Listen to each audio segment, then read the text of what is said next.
do que é ser antirracista, né? O que significa isso, ser antirracista, e quero falar também um pouco das relações étnico-raciais na educação brasileira, na educação básica, mas, na verdade, eu quero falar das relações étnico-raciais de maneira ampla, né? Porque ela vai se aplicar em toda a nossa vida. E, antes de qualquer coisa, falar um pouco a respeito do que significa relações étnico-raciais, né? E a minha base está lá na, nas diretrizes curriculares para a educação das relações, não lembro mais, africana ou afro-brasileira. E lá nas diretrizes, o conceito que eles trazem é que relações étnico-raciais elas se baseiam nas relações sociais no Brasil entre brancos e negros ou brancos e indígenas. E aí, obviamente, quando a gente fala dessas relações, a gente está falando de relações de poder, a gente está falando de relações de domínio, nós estamos falando de relações de exploração e de relações que só se constituem como respeitosas a partir do momento em que esse respeito começa a se construir. E, para começar a nossa conversa, eu trouxe um poema. Quem é que vai passar para mim, Paulinho? Isso, Heloísa é Pronto. a responsável. Deixa eu só aproveitar. Quem quiser pode fazer registros no chat. Nós vamos aqui elencando as perguntas e eu vou descer para você ficar aí poderoso na tela e qualquer coisa é só me chamar. Pode ficar aí, se você quiser, vai ser um prazer para mim contar com a tua presença aqui. Então tá ótimo, estou aqui. Ótimo. Aí eu trouxe esse poema, que é O Menino Negro Não Entrou na Roda. Esse poema é do Geraldo Bessa Vitor, que é um escritor angolano, e eu quero chamar a atenção para o fato desse poema ter sido escrito em 1964 em Angola, né? E ele diz o seguinte, né? O menino negro não entrou na roda das crianças brancas. As crianças brancas que brincavam todas numa roda viva de canções festivas, gargalhadas francas. O menino negro não entrou na roda. E chegou o vento junto das crianças, e bailou com elas, e cantou com elas as canções e danças das suaves brisas, as canções e danças das brutais procelas. O menino negro não entrou na roda. O próximo, por favor. Pássaros em bando voaram, chilreando, sobre as cabecinhas lindas dos meninos e pousaram todos em redor. Por fim, bailaram seus voos, cantando seus hinos. O menino negro não entrou na roda. Venha cá, pretinho, venha cá brincar, disse um dos meninos com seu ar feliz. A mamã zelosa logo fez reparo. O menino branco já não quis, não quis. O menino negro não entrou na roda. O menino negro não entrou na roda das crianças brancas. Desolado, absorto, ficou só, parado com olhar cego. Ficou só, calado, com voz de morto.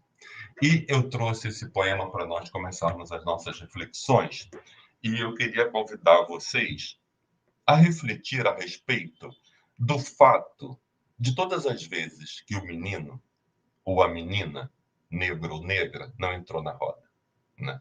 Em quais são os momentos da nossa prática docente ou do nosso cotidiano em que as crianças negras não fazem parte da roda? E aí eu fico pensando, eu sou professora há 31 ou 32 anos, e eu fico pensando na relação professor-aluno na sala de aula. E quando eu leio os textos, as pesquisas e as estatísticas, e vejo, por exemplo, que várias pesquisas mostram que os bebês negros que estão na creche choram por muito mais tempo do que as crianças brancas, porque ninguém vai socorrê-los, né? Que os bebês negros eles ficam com as fraldas sujas muito mais tempo do que as crianças brancas, porque ninguém vai limpá-los, né?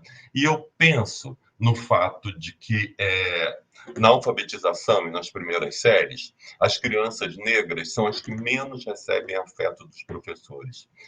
E há pesquisas que mostram que muitos professores e professoras Abraçam e beijam as crianças brancas e não fazem o mesmo com as crianças negras. Elogiam os cabelos, a estética das crianças brancas e não fazem o mesmo com as crianças negras.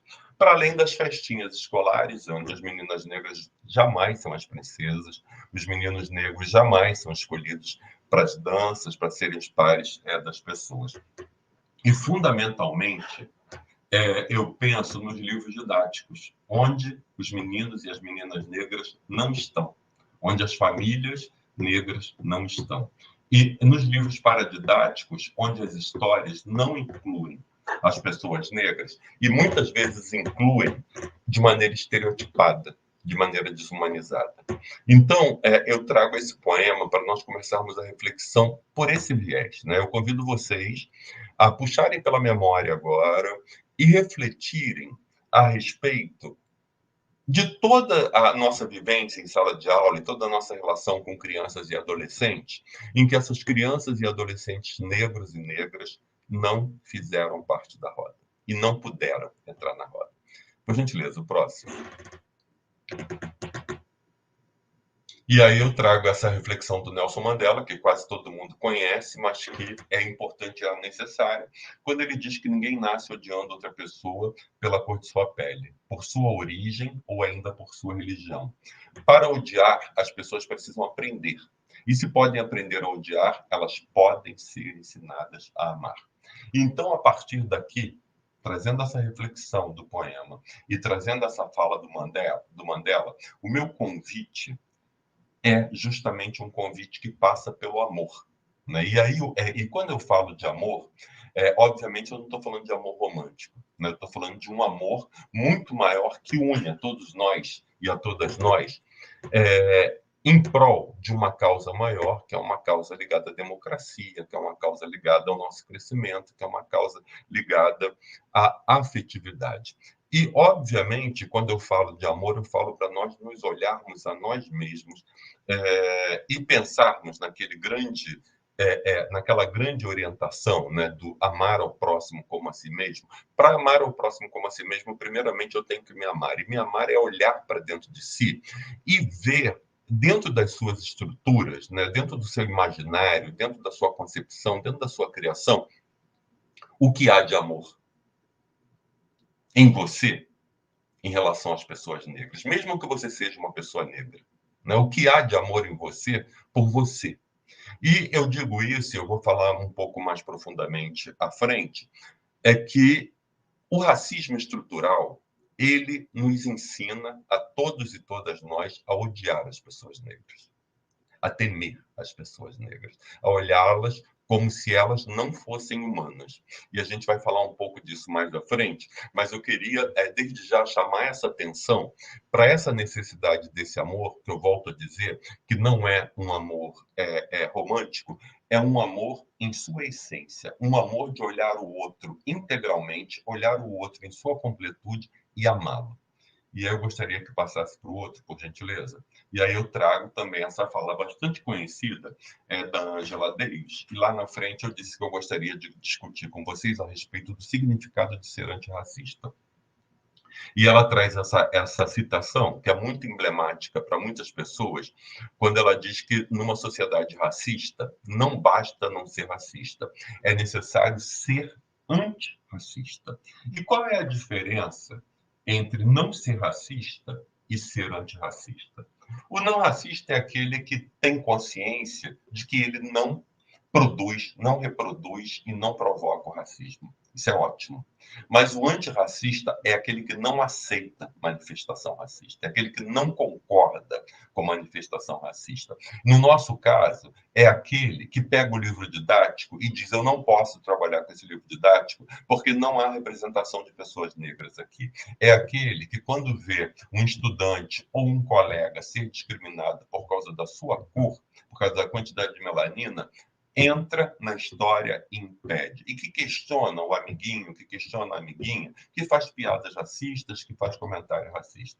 O ser antirracista é uma posição política, de vida, é um posicionamento político de vida. E quando eu falo de posicionamento político, eu estou falando da política do bem viver, né? Estou falando da política ligada à democracia. Então, a convocação para sermos antirracistas, é uma convocação que nos leva a assumir uma posição de confronto a tudo aquilo que desumaniza, uma posição de confronto a tudo aquilo que desrespeita, é uma posição de confronto a tudo aquilo que retira das pessoas aquilo que elas têm de melhor, que seja a sua subjetividade, que seja a sua autoestima, que seja seu auto-amor, que seja a sua capacidade de olhar para si e amar a si mesmo. Se eu estiver correndo muito, me fala. Passa para o próximo aí, por favor. E aí, eu queria discutir com vocês o conceito de raça e de racismo, né? E aí eu trago um autor que eu gosto muito dele, que é o George Hall, que o George Hall, ele é jamaicano, mas ele teve toda a formação dele na Inglaterra, e ele é visto como o pai dos estudos culturais, ou um dos pais dos estudos culturais do mundo inteiro. E é muito importante a gente entender o que significa raça e o que significa racismo, porque é muito comum nós ouvirmos que só existe uma raça, a humana. Óbvio, biologicamente é isso mesmo. Para a biologia, para a ciência, para os estudos de genoma, só existe uma raça e essa raça é a humana. Só que sociologicamente não é assim. Sociologicamente nós não somos todos iguais. Houve uma construção discursiva, e é disso que eu vou falar quando eu digo conceitualmente, a raça não é científica, é isso que eu estou falando, né? Esses estudos científicos, todos eles provam que não há, que para a biologia não há raça, diferenciação de raça entre humanos. E ele vai dizer o seguinte: as diferenças atribuíveis à raça numa mesma população são tão grandes quanto aquelas encontradas em população racialmente definidas. O que ele está dizendo aí? Se você pega, por exemplo, 2 homens brancos, caucasianos, e faz um estudo de genoma entre eles dois, a distância que há entre esses 2 homens, na comparação genética, pode ser menor do que você pegar um homem caucasiano e um homem de um país africano e fazer esse mesmo estudo. E com isso ele quer dizer que esses estudos eles se tornam irrelevantes porque essas diferenças não são atribuídas, elas não podem ser atribuídas geneticamente. E ele vai dizer o seguinte: raça é uma construção política e social. E aí, quando ele fala de uma construção política e social, nós temos que voltar na história e temos que pensar lá nos primeiros brancos europeus chegando ao continente africano, com o objetivo que nós sabemos de dominar, com o objetivo de saquear, com o objetivo de explorar, com o objetivo de desumanizar. E eles criam uma categoria discursiva, que é a categoria de negros e negras, né? Para, de alguma forma, criar esse construto de posição de poder e de superioridade. E aí ele diz o seguinte, ele continua dizendo, é a categoria discursiva, então aqui como eu estou falando, a questão de raça é uma construção do discurso, é uma construção, e aí nós sabemos, né, que quando a gente está falando de discurso, a gente está falando de categorias, né? A gente está falando de... Obrigado, Paulinho. A gente está falando de categorias e de construções sociais que levam em consideração quem fala, para quem fala, como fala, de onde fala, a intenção, os objetivos e tudo isso. E ele vai dizer uma coisa bastante importante, que ele diz o seguinte, né? É a categoria discursiva em torno da qual se organiza um sistema de poder socioeconômico, um sistema de poder de exploração, um sistema de poder de exclusão, ou seja, o racismo. Quando ele nos fala que o racismo é um sistema socioeconômico, um sistema de exploração e um sistema de exclusão, ele já deixa bastante explícito para a gente que é impossível haver racismo reverso. Racismo reverso não existe, né? Na medida em que o racismo ele é um sistema socioeconômico. As pessoas negras estão fora desse sistema socioeconômico. É um sistema de exploração. As pessoas negras estão fora desse sistema de exploração. E é um sistema de exclusão. As pessoas negras estão fora desse sistema de exclusão. Então, é é um conceito que a gente precisa pensar sobre ele, porque o racismo ele é um conceito de morte. Ele é um conceito contrário à vida. Ele é um conceito de exclusão. E quando eu estou falando de morte, eu não falo só da morte física. É a morte física também, né? É só nós conferirmos todos os dados do Brasil inteiro e do mundo, e nós vamos ver que os negros, as pessoas negras são as mais assassinadas, que os jovens negros são os que mais morrem, as mulheres negras são as que mais sofrem violência obstétrica, que no sistema de saúde as pessoas negras são as que são atendidas com menor cuidado. Então é um sistema de morte física, sim, mas não só. É um sistema de morte de subjetividade. É um sistema de morte de crença em si, é um sistema de morte de auto-amor. Então, só queria deixar muito claro esse conceito de raça e de racismo, né? Relembrando, raça é um conceito que não tem a ver com a biologia, é um conceito social, é um conceito sociológico, e racismo é um sistema de poder, é um sistema de exclusão. E aí eu gostaria de passar para a próxima lâmina, por favor. E eu queria falar um pouco dessa questão, né?